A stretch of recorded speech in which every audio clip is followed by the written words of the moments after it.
Murder ಪ್ರಕರಣದ ಆರೋಪಿಯಾಗಿರುವ ದರ್ಶನ್ ಹಾಸಿಗೆ ದಿಂಬಿಗಾಗಿ ಅರ್ಜಿಯನ್ನ ಸಲ್ಲಿಕೆ ಮಾಡಿದ್ರು. ದರ್ಶನ್ ಹಾಕಿದ್ದ ಅರ್ಜಿಯನ್ನ ನ್ಯಾಯಾಲಯ ಪುರಸ್ಕರಿಸಿದೆ.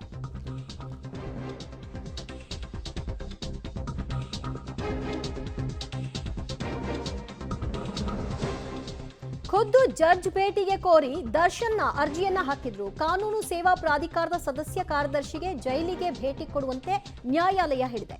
ಜೈಲಲ್ಲಿ ಸೌಕರ್ಯ ಕೋರಿ ದರ್ಶನ್ ಅರ್ಜಿಯನ್ನ ಹಾಕಿದ್ರು. ಕನಿಷ್ಠ ಸೌಲಭ್ಯವನ್ನು ಕೂಡ ಕೊಡ್ತಾ ಇಲ್ಲ. ನ್ಯಾಯಾಧೀಶರು ಖುದ್ದು ಬಂದು ಜೈಲಿನಲ್ಲಿರ್ತಕ್ಕಂತಹ ವ್ಯವಸ್ಥೆ ಏನು ಅನ್ನೋದನ್ನ ಪರಿಶೀಲಿಸಿ ಅಂತ ಮನವಿ ಮಾಡಿದ್ರು. ಕಾನೂನು ಸೇವಾ ಪ್ರಾಧಿಕಾರದ ಸದಸ್ಯ ಕಾರ್ಯದರ್ಶಿ ಜೈಲಿಗೆ ಭೇಟಿ ನೀಡಿ ಅಂತ ನ್ಯಾಯಾಲಯ ಸೂಚನೆ ಕೊಟ್ಟಿದೆ.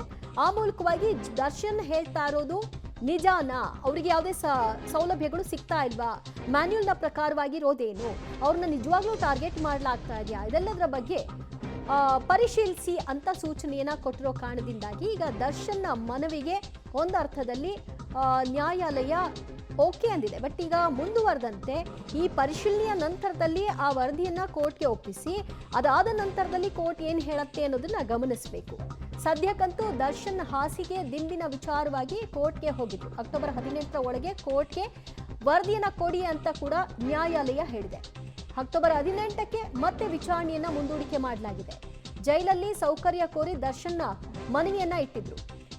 ದರ್ಶನ್ ಹಾಕಿದಂತಹ ಅರ್ಜಿಯನ್ನ ಕೋರ್ಟ್ ಪುರಸ್ಕರಿಸಿದ್ದು ಖುದ್ದು ಜಡ್ಜ್ ಭೇಟಿಗೆ ಅವರು ಹಾಕಿದಂತಹ ಅರ್ಜಿ ಇದಾಗಿತ್ತು. ಅದಕ್ಕೀಗ ನ್ಯಾಯಾಲಯ ಹೇಳಿದೆ ಕಾನೂನು ಸೇವಾ ಪ್ರಾಧಿಕಾರದ ಸದಸ್ಯ ಕಾರ್ಯದರ್ಶಿ ಜೈಲಿಗೆ ಹೋಗಿ ಅವ್ರು ಹೇಳ್ತಾ ಇರೋದು ನಿಜಾನ ಅನ್ನೋದನ್ನ ಅವಲೋಕಿಸಿ ಮತ್ತು ಇಲ್ಲಿವರೆಗೂ ಸಿಕ್ಕಿರುವಂತಹ ಸೌಲಭ್ಯಗಳೇನು, ಮ್ಯಾನ್ಯುಯಲ್ ಅಲ್ಲಿ ಏನು ಹೇಳುತ್ತೆ, ಇದೆಲ್ಲವನ್ನು ಕೂಡ ನಮಗೆ ತಿಳಿಸಿ ಅಂತ ಹೇಳಿದೆ.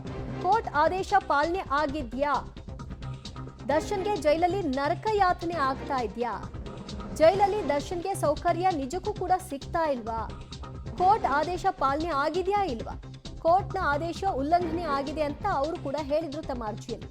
ಹೀಗಾಗಿ ಕಾನೂನು ಸೇವಾ ಪ್ರಾಧಿಕಾರದ ಸದಸ್ಯರ ಭೇಟಿಯ ನಂತರದಲ್ಲಿ ಅಕ್ಟೋಬರ್ 18ರ ಒಳಗೆ ವರದಿ ಏನು ಸಲ್ಲಿಕೆ ಆಗುತ್ತೆ ಅದರ ಮೇಲೆ ತೀರ್ಮಾನ.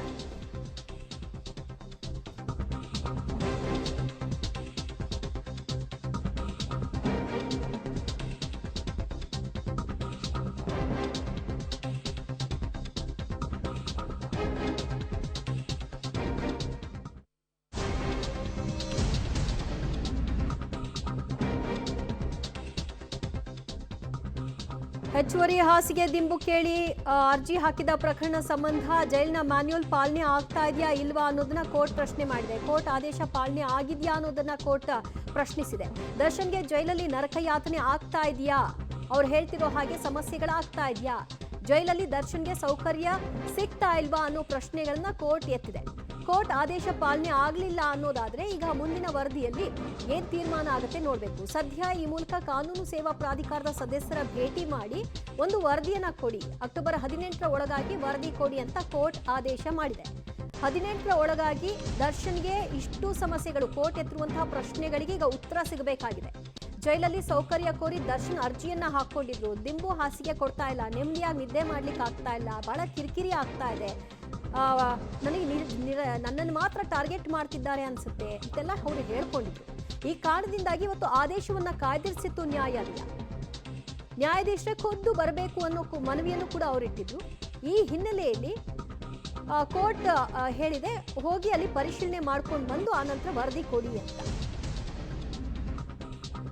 ಮತ್ತಷ್ಟು ಮಾಹಿತಿ ಪಡೆಯೋಣ ನಮ್ಮ ಪ್ರತಿನಿಧಿ ನರಸಿಂಹಮೂರ್ತಿಯಿಂದ. ನರಸಿಂಹಮೂರ್ತಿ, ದರ್ಶನ್ ಅರ್ಜಿ ಹಾಕಿದ್ರು, ಅರ್ಜಿಯನ್ನ ಈಗ ನ್ಯಾಯಾಲಯ ಪುರಸ್ಕರಿಸಿದೆ. ಆ ಮೂಲಕವಾಗಿ ವರದಿ ಸಿಕ್ಕ ನಂತರದಲ್ಲಿ ಆದೇಶನ ಅಥವಾ ಆ ವರದಿಯ ಆಧಾರದ ಮೇಲೆ ಮತ್ತೆ ವಿಚಾರಣೆನ?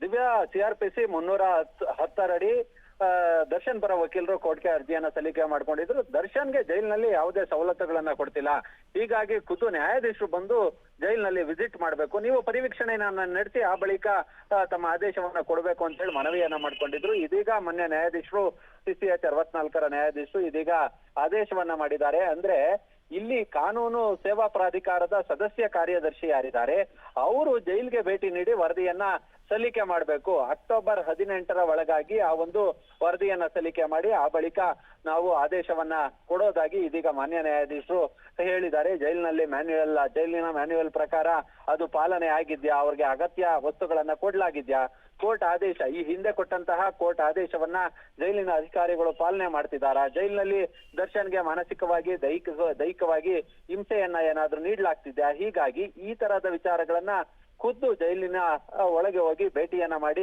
ಕಾನೂನು ಸೇವಾ ಪ್ರಾಧಿಕಾರದ ಸದಸ್ಯರು ಭೇಟಿ ಮಾಡಿ ಆ ಬಳಿಕ ವರದಿಯನ್ನ ಕೊಡಬೇಕು. ಅಕ್ಟೋಬರ್ 18ರ ಒಳಗಾಗಿ ಆ ವರದಿಯನ್ನ ಕೊಟ್ಟಂತಹ ಬಳಿಕ ಮಾನ್ಯ ನ್ಯಾಯಾಧೀಶರು ಹೊಸ ಆದೇಶವನ್ನ ಪ್ರಕಟ ಮಾಡಲಿದ್ದಾರೆ.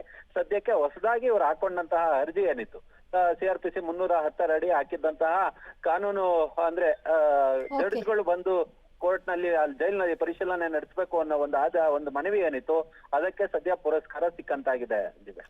ಥ್ಯಾಂಕ್ ಯು ನರಸಿಂಹಮೂರ್ತಿ, ನಿಮ್ಮೆಲ್ಲ ಮಾಹಿತಿಗೆ. ಮ್ಯಾನ್ಯುಯಲ್ನ ಪ್ರಕಾರವಾಗಿ ಸವಲತ್ತುಗಳು ಸಿಗ್ತಾ ಇದೆಯಾ ಇಲ್ವಾ ಅನ್ನೋದರ ವರದಿ ಸಿಗಬೇಕಾಗಿದೆ. ಆ ವರದಿ ಸಿಕ್ಕ ನಂತರದಲ್ಲಿ ನ್ಯಾಯಾಲಯ ಏನು ಆದೇಶ ಮಾಡುತ್ತೆ ಅನ್ನೋದು ಸದ್ಯದ ಕುತೂಹಲ.